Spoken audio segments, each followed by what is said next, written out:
Yung Panginoon, at sumayo rin. ang mabuting balita ng Panginoon ay kay San Lucas. Papuri sa iyo, Panginoon.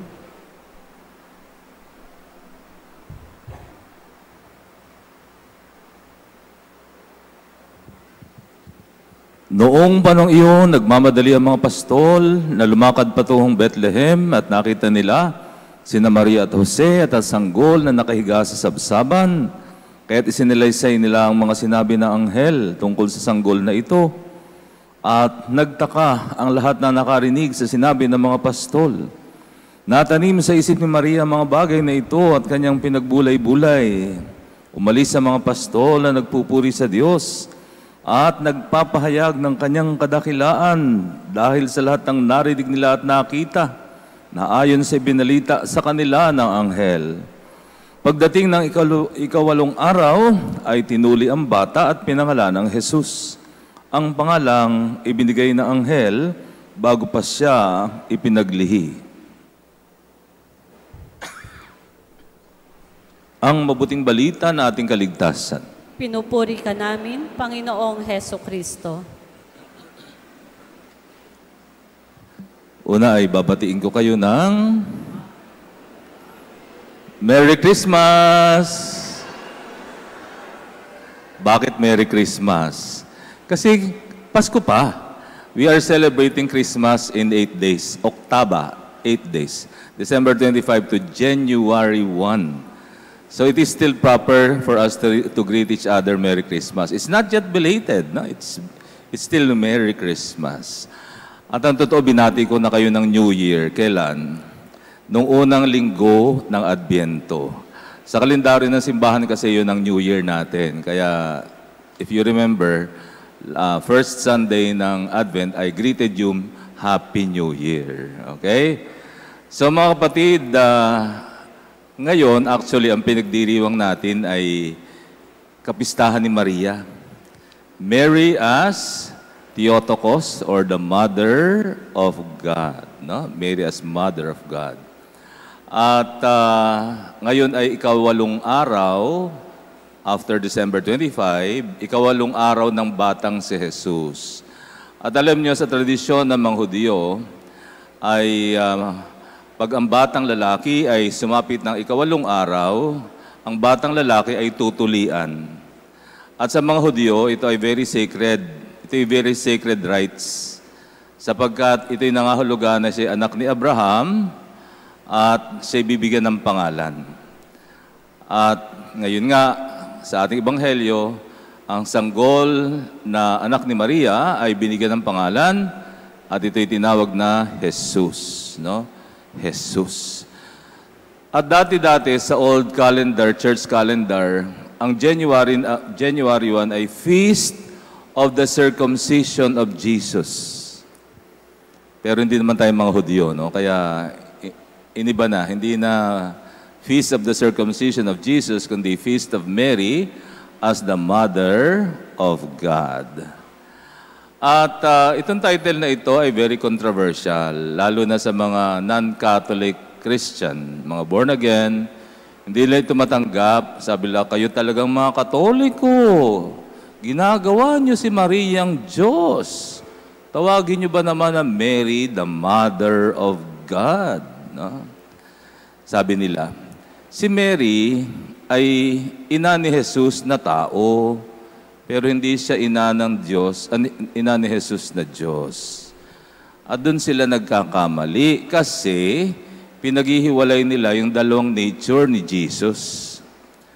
Tandaan natin mga kapatid, ang anak ng Diyos, nang ang salita ay nagatawang tao, hindi nabawasan ang kanyang pagka-Diyos. Kaya ang isinilang ni Maria ay Diyos na totoo at tao pa ring totoo. Hindi siya 50% tao, hindi siya 50% Diyos. Siya ay 100% na tao, 100% pa rin na Diyos.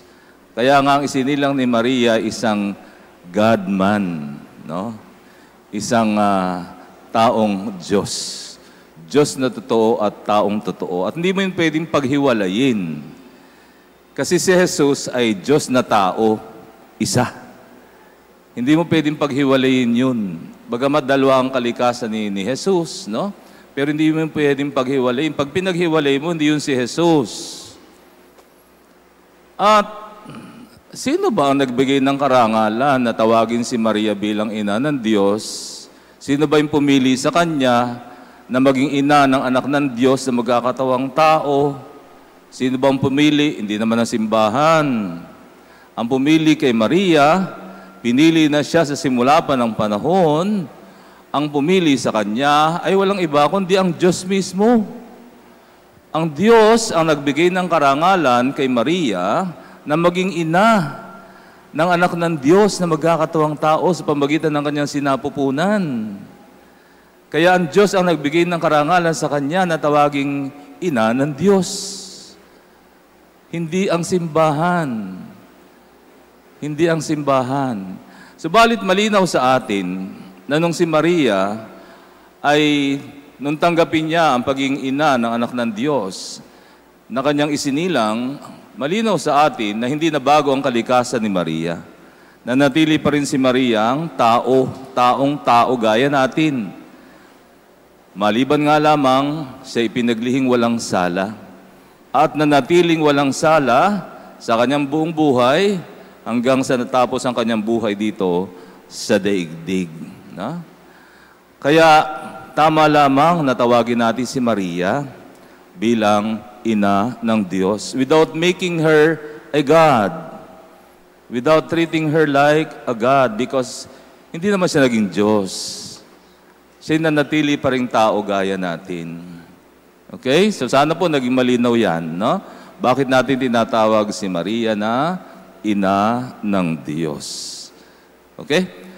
So mga kapatid, sige, pag-usapan natin ang bagong taon. Sapagkat espesyal ang taong ito dahil ang taong ito ay taon ng kagalakan or Jubilee Year. At kahapon lamang ay naparito ang obispo para formal na buksan ang taon ng Jubileo dito sa ating parokya na napiling maging Jubilee Church. At narito po sa ating harap ang Jubilee Cross. Mananatili po yung Jubilee Cross na yan dyan po sa lugar na yan sa buong taon. Bilang pagpapaalala na tayo ay nasa taon ng kagalakan or Jubilee Year. So ano ibig sabihin yan? So ibig sabihin mga kapatid, sa buong diocese natin ay may 14 na Jubilee Churches na itinalaga. Isa yung atin. At bawat bikaryato merong isa. Merong isang Jubilee Church. So dito sa San Mateo, yung ating simbahan ang Jubilee Church. Ibig sabihin, maraming pupunta rito sa buong isang taon para maging pilgrims, para maging manlalakbay. Na? Ibig sabihin ng pilgrims ay mga manlalakbay. Dahil ang taong ito, ano ang tema ng ating pagdiriwang? Pilgrims of Hope. We are all pilgrims of hope. Tayo ay mga manlalakbay na nagdadala ng pag-asa. Bilang mga Kristiyano, dapat tayo ay tagapagdala ng pag-asa. Subalit tatandaan natin, hindi mo maibibigay ang wala sa iyo. Kinakailangan tanggapin mo muna ang pag-asa. Sino ang pag-asa? Walang iba kundi si Kristo, ang ating Panginoon. Siya ang nagdala ng pag-asa sa atin. Pag-asang makalaya sa pagkaalipin. Pag-asang makakawala sa pagkaalipin ng kamatayan. Siya ang tunay na nagbibigay pag-asa. At tayo bilang mga Kristiyano, palibhas sa tinanggap natin si Kristo, tayo ngayon ay mga tagapagdala ng pag-asa. At sa taong ito, tayo ay sama-samang maglalakbay. Maglalakbay patungo saan? Tandaan natin mga kapatid, hindi tayo mananatili sa mundong ito habang panahon. Nakikiraan lamang tayo. We are mere pilgrims here on earth. Meron tayong destination. Dapat malinaw sa atin ano ba yung destination natin. Walang ibang kundi sa tahanan ng Diyos. Dapat nakafocus tayo doon. Di ba ganun? Pag ikay naglalakbay, pag ikay, halimbawa, nag-abroad ka or may pupuntahan ka, malinaw sa iyo saan ka pupunta. Dapat alam mo, dapat na hindi mo wala sa iyo na you are just on a journey. Ika'y naglalakbay lamang. Huwag mong kakalimutan naglalakbay ka. Kasi pag nalibang ka, baka makalimutan mo naglalakbay ka pala. Kung saan ka na napunta na, ligaw ka na. So dapat alam natin, malinaw sa atin, may focus tayo na naglalakbay tayo at doon natin gustong makarating sa tahanan ng Ama. At walang nakakaalam ng daan patungo sa Ama, kundi ang nanggaling sa Ama. Walang iba kundi si Kristo. Kaya kailangan natin si Kristo, kailangan nating sumunod sa Kanya, sapagkat Siya ang magdadala sa atin sa Ama. Okay? So, ang taong ito ay espesyal. Tayo ay sama-samang maglalakbay. At sana po, sa buong taong ito, kahit man lamang, basta anumang buwan ng taong ito, makagawa tayo ng pilgrimage dun sa mga, kahit man lang 10 out of 14, 10 churches, 10 mga Jubilee churches.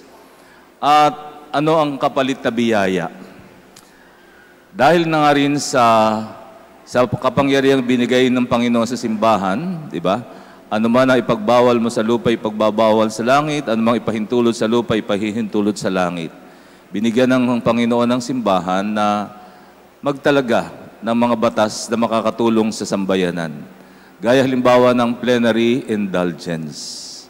Sino man ang magpipilgrimage sa mga pilgrim churches ay makatatanggap ng plenary indulgence provided na bago tayo nag-pilgrimage, tayo ay nagbalik loob sa Panginoon sa pamagitan ng sakramento ng pakikipagkasundo. Meaning you are in the state of grace before we can receive the graces given by plenary indulgence. Okay? Kaya ito ay isang taon ng kagalakan, a time of renewal, a time of recommitment to the Lord. No? Samantalahin po natin ito na isang taon ng pagpapala sa atin.